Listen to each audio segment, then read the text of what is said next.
Hi friends, मी आहे शर्लिन्स healthy रेसिपीमध्ये तुम्हा सर्वांचे खूप खूप स्वागत आहे. आज आपण राजस्थानचं अत्यंत फेमस असं व्यंजन दालबाटी बघणार आहोत.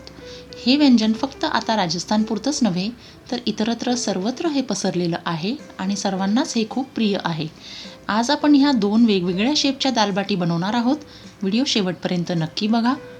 ही आज आपण खानदेशी पद्धतीची दालबाटी बनवणार आहोत. खरं तर दालबाटी ही चुलीवर किंवा भट्टीमध्ये बनवली जाते, पण आपल्याकडे चूल भट्टी हे सगळं अवेलेबल नसतं, त्यामुळे आपण गॅसवरच दालबाटी नेहमी बनवत असतो. आणि याला आज आपण तळून घेणार आहोत, म्हणजे ही फ्राईड बाटी असणार आहे, त्यामुळे ही आणखीन जास्त छान लागणार आहे. चला तर आपण पीठ कसं तयार केलं ते सुद्धा बघूयात. दालबाटीसाठी मी हे जे मका आहे, कॉर्न होते माझ्याकडे, हे मी 2 वाटी कॉर्न घेतलेले आहे आणि हे गव्हामध्ये मी मिळवून घेतलेले आहे. तर 2 किलो गहूमध्ये मी 2 वाटी कॉर्न हे मिसळलेले आहेत आणि याला आता गिरणीवरून थोडंसं जाडसर म्हणजेच रव्यासारखं आपल्याला दळून आणायचं आहे. गिरणीवाल्याला खास सांगायचं आहे की याला बारीक नाही करायचं, आपल्याला जाडसर म्हणजे जसं थोडंसं रव्याळ असं पीठ आपल्याला करून आणायचं आहे. जाडसर रवा जसा असतो तसं जरी केलं तर चालेल. पहा, खूप छान असं त्याने दळून दिलेलं आहे. मस्तपैकी आपलं दालबाटीचं पीठ हे तयार झालेलं आहे. जर या कोणाकडे हे नसेल तर ते गव्हाच्या पिठामध्ये रवा मिळवून सुद्धा दालबाटी बनवू शकतात, पण आपण हे खास त्याचं पीठ तयार करून घेतलेलं आहे. 2 वाट्या हे पीठ मी घेतलेलं आहे. आज मी 2 वाट्याची दालबाटी करणार आहे. 3 लोकांसाठी मी ही आज बाटी बनवणार आहे. त्या पिठात आता मी 1 चमचा हळद घातलेली आहे. चवीनुसार मी मीठ घातलेलं आहे. 1 चमचा मी ओवा घेतलेला आहे. ओव्याला हातावर अशा प्रकारे चोळून घ्यायचं आहे आणि मग त्याच्यात मिसळायचं आहे. याच्यामुळे ओव्याचं फ्लेवर आणखीन जास्त वाढेल. आता अर्धा चमचा मी त्यात सोडा घातलेला आहे. आता हे 3 ते 4 चमचे आपल्याला तूप घ्यायचं आहे आणि याला आपण कडकडीत असं गरम करून घेणार आहोत. तूप असं कडकडीत गरम करूनच आपल्याला ह्या पिठात मिळवायचं आहे. त्यामुळे आपल्या दालबाटी ह्या छान अशा क्रिस्पी होतील आणि खस्ता होतील. पहा, 3 चमचे मी मिळवलेला आहे. आधी बघूया आपण पिठाला सर्वत्र तूप चोळून बघूया. जर हे व्यवस्थित असा पिठाचा लाडू तयार झाला आपल्या हातात तर समजायचं की तूप तेवढं इनफ आहे. नाहीतर आणखीन थोडंसं तूप आपण त्यात घालणार आहोत. त्यामुळे आधी 3 चमचे असं मिळवून बघा आणि पिठाला व्यवस्थित असं ते तूप चोळून घ्या. अशा प्रकारे आपण व्यवस्थित असं ते तूप पिठाला चोळून घ्यायचं आहे आणि मग पिठाचा लाडू तयार होतो का हातात तेवढंच बघायचं आहे. आता लाडू छान तयार व्हायला लागला आहे. बघा, याचाच अर्थ आहे की तूप व्यवस्थित मिक्स झालेलं आहे. तुम्ही हवं असेल तर आणखीन थोडंसं तूप त्यात मिळवू शकता, कारण यात जेवढं जास्त तूप असेल तेवढ्या बाट्या छानच लागणार आहेत. आता थोडं थोडं पाणी घालून आपण त्या पिठाला व्यवस्थित असं मळून घेतलेलं आहे.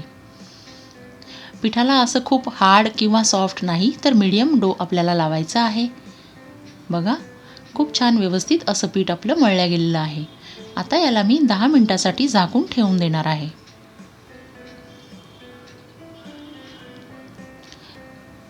10 मिनटं झालेले आहे. तोपर्यंत आपण आता कुकरमध्ये थोडंसं पाणी घालून पाणी उकळू देऊयात आणि त्या बाटींचे आपल्याला हवे तसे शेप करून त्यात आपण कुकरमध्ये स्टीम व्हायला ठेवणार आहोत. तर आता मी या पिठाला घेतलेलं आहे. पीठ छान असं मुरून गेलेलं आहे. त्याचे 3 वेगवेगळे भाग मी केलेले आहे. आता एक भाग मी घेतलेला आहे त्याचा आणि एक असाच रोल करून मी ठेवलेला आहे. अशा प्रकारे फक्त रोल करून सुद्धा आपण त्याला स्टीम देऊ शकतो किंवा त्याचे गोल गोल लाट्या बनवून सुद्धा आपण ठेवू शकतो. कुठल्याही शेपमध्ये तुम्ही त्याला स्टीम व्हायला ठेवू शकता, त्यात काहीच हरकत नाही आहे. तर आता मी 2 रोल ठेवणार आहे आणि एक भाग घेऊन मी त्याचे 3 असे बॉल केले आहे आणि 3 बॉल मी असे ठेवणार आहे. पिठाला खूप असं प्लेन नाही करायचं आहे. थोडे त्याच्यावर क्रॅक्स राहिलेले जास्तच चांगले. क्रॅक्स थोडेसे राहू द्यायचे आहे. त्याला पूर्णपणे प्लेन असं नाही करायचं आहे. आता ही दुधावर झाकायची जाळी मी घेतलेली आहे. ही जाळी जर नसेल तुमच्याकडे तर तुम्ही कुठलीही प्लेटसुद्धा ठेवू शकता. त्यावर मी अशा त्या 3 लाट्या ठेवलेल्या आहे आणि 2 रोल मी असे ठेवून दिलेले आहे. मध्ये थोडीशी स्पेस आपल्याला ठेवायची आहे, कारण स्टीम होताना हे पीठ सगळं फुगणार आहे व्यवस्थित. त्यामुळे त्याला एकमेकांना चिकटवून नाही ठेवायचं आहे, थोडंसं मोकळं मोकळंच ठेवायचं आहे, म्हणजे ते व्यवस्थित फुगू शकतील. अशा प्रकारे मी त्यांना अरेंज केलेलं आहे आणि कुकरमध्ये एक रिकामा डब्बा मी ठेवलेला आहे. तुमच्याकडे रिंग असेल तर तुम्ही रिंगसुद्धा ठेवू शकता त्याच्यावर, आणि त्याच्यावर ही प्लेट आपल्याला ठेवून द्यायची आहे. आणि कुकरचं झाकण लावून मी शिट्टी काढून घेतलेली आहे कुकरची, आणि याला आता मी 15 मिनटं गॅसवर ठेवणार आहे. गॅसची फ्लेम मी मीडियम टू हाय अशी ठेवलेली आहे. तोपर्यंत आपण डाळ तयार करून घेऊया धुवून. अर्धी वाटी मी तुरीची डाळ, अर्धी वाटी हरभऱ्याची डाळ, त्यापेक्षा थोडीशी कमी मसूरची डाळ, त्यापेक्षाही थोडीशी कमी मी मुगाची डाळ, आणि सर्वात कमी म्हणजेच 2 चमचे फक्त काळी उडदाची डाळ मी घेतलेली आहे. या 5 डाळी मी मिक्स करून घेतलेल्या आहे. सर्वात जास्त मी तुरीची डाळ घेतली होती आणि त्यापेक्षा कमी कमी करत मी डाळ घेतलेल्या आहेत. आता याला व्यवस्थित धुवून घ्यायचं आहे आणि हे होईपर्यंत आपल्याला डाळला भिजू द्यायचं आहे. पहा, 15 मिनटातच ह्या बाटीचे रोल कसे फुगलेले आहे, मस्त टम्म असे फुगलेले आहे, म्हणजे ते व्यवस्थित असे स्टीम झालेले आहेत. आता ते मी काढून ठेवलेलं आहे साईडला थंड व्हायला, आणि ह्याच कुकरमध्ये मी डाळ शिजवायला ठेवत आहे. 5 डाळी मिक्स करून घेतलेल्या आहेत मी. ह्या खूप छान लागतात. काळी उडदाची डाळ तुमच्याकडे नसेल तर तुम्ही प्लेन उडदाची डाळसुद्धा घेऊ शकतात, आणि हिरवीसुद्धा, तुम्ही मुगाची डाळ हिरवी नसेल तर तुम्ही प्लेनसुद्धा घेऊ शकता. त्यात आता मी 1 चमचा हळद घातलेली आहे, अर्धा चमचा हिंग घातलेली आहे, 2-3 तमालपत्र मी त्यात घातलेले आहे. अशा प्रकारे बारीक कट करून मी तमालपत्र घातलेले आहे. 3 ते 4 मी त्यात लवंगा घातलेल्या आहे, 5 ते 6 मी काळी मिरी घातलेली आहे. चवीनुसार थोडंसं मीठ घातलेलं आहे मी त्यात. आता कुकरचं झाकण लावून याला मी 5 ते 6 शिट्ट्या करून घेणार आहे. आता ही वाटीचे बॉल्स आणि रोल सगळे थंड झालेले आहे. याला आपण कट करून घेणार आहोत. कुठल्याही शेपमध्ये तुम्ही त्याला कट करू शकता. हे जे रोल होते त्याचे मी असे उभे उभे स्लायसेस करत आहे. हे सुद्धा खायला खूप छान लागतात. अशा प्रकारे मी रोलचे उभे उभे स्लायसेस करून घेतले आहे, आणि ते जे बॉल होते त्या बॉलचे मी असे 4 तुकडे करणार आहे. ह्यासुद्धा बाट्या दिसायला छान दिसतात आणि खायलासुद्धा छान लागतात. कुठल्याही शेपमध्ये तुम्ही यांना करू शकता. व्यवस्थित अशा शिजलेल्या आहे बाट्या आतपर्यंत, आणि मस्त अशा खस्ता झालेल्या आहेत. आता याला आपल्याला तळून घ्यायचं आहे. कढईत तेल ठेवलंच होतं मी आधीपासून. आता मी यांना तळून घेणार आहे. व्यवस्थित असं गोल्डन ब्राऊन होईपर्यंत आपल्याला त्यांना तळायचं आहे. तळल्यावर तर ह्या बाट्या नुसत्याच खायला छान लागतात, म्हणजे डाळ सोबत नाही, आपण नुसतंही त्यांना खाऊ शकतो, एवढ्या या टेस्टी लागतात आणि हेल्दीही असतात मुळात ह्या. अशा प्रकारे दोन्ही शेपच्या बाट्या मी व्यवस्थित तळून घेतलेल्या आहेत.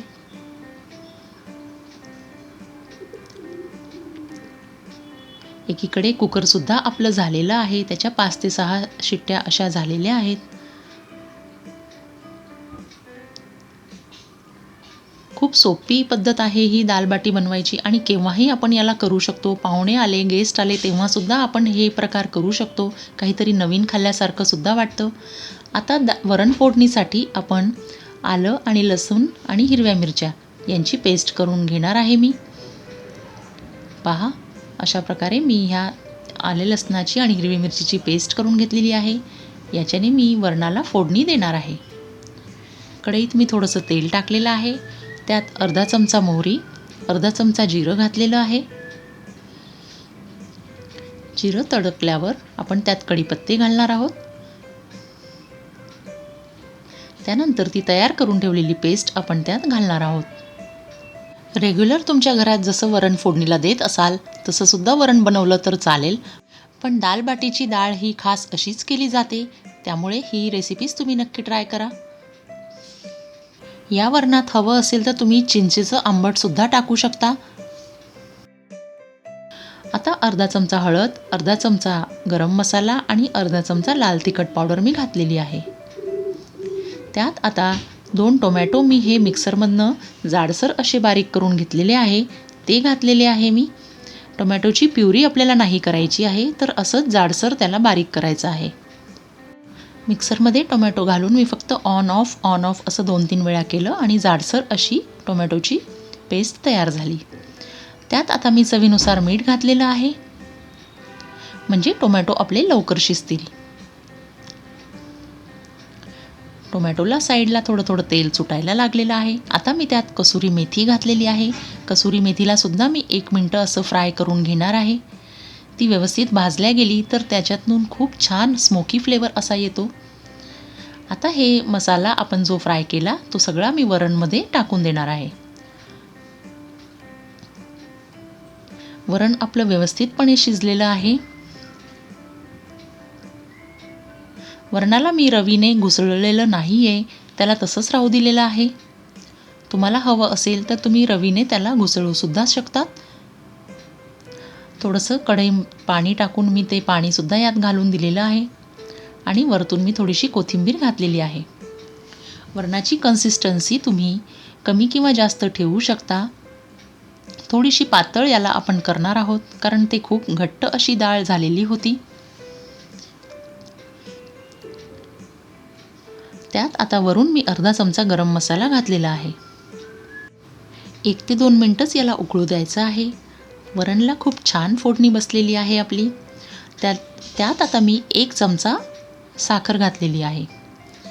थोडीशी साखर कधीही डाळमध्ये किंवा वरणमध्ये घातली तर डाळचा फ्लेवर खूप छान येतो आणि टेस्टी लागते. त्यामुळे नेहमीच असं रुटीनमध्ये सुद्धा रेग्युलर वरण फोडणी करताना 1 चमचा साखर मी घालतच असते.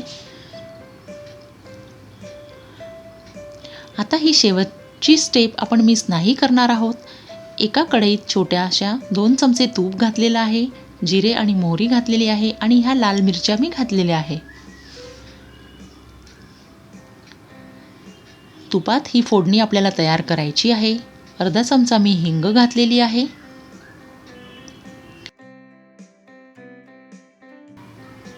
त्यात मी अर्धा चमचा लाल तिखट पावडर घातलेली आहे. त्याला व्यवस्थित असं फ्राय करून गॅसची फ्लेम लगेच बंद करायची आहे आणि ही फोडणी आपण वरणवरून म्हणजे डाळबाटीच्या डाळवरून घालून देणार आहोत. याने फ्लेवर आणखीन जास्त स्ट्रॉंग आणि छान होणार आहे आणि दालबाटीची डाळ ही खूप परफेक्ट अशी लागणार आहे. परफेक्ट अशी दालबाटी आज आपण बनवलेली आहे. ही रेसिपी तुम्ही खरंच नक्कीच ट्राय करू शकता.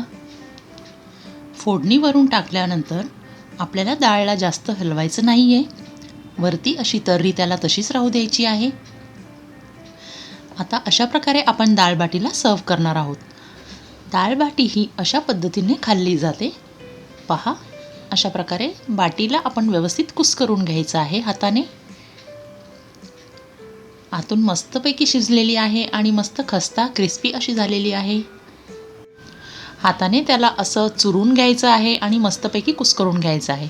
मग वरून त्यात डाळ घालायची आहे.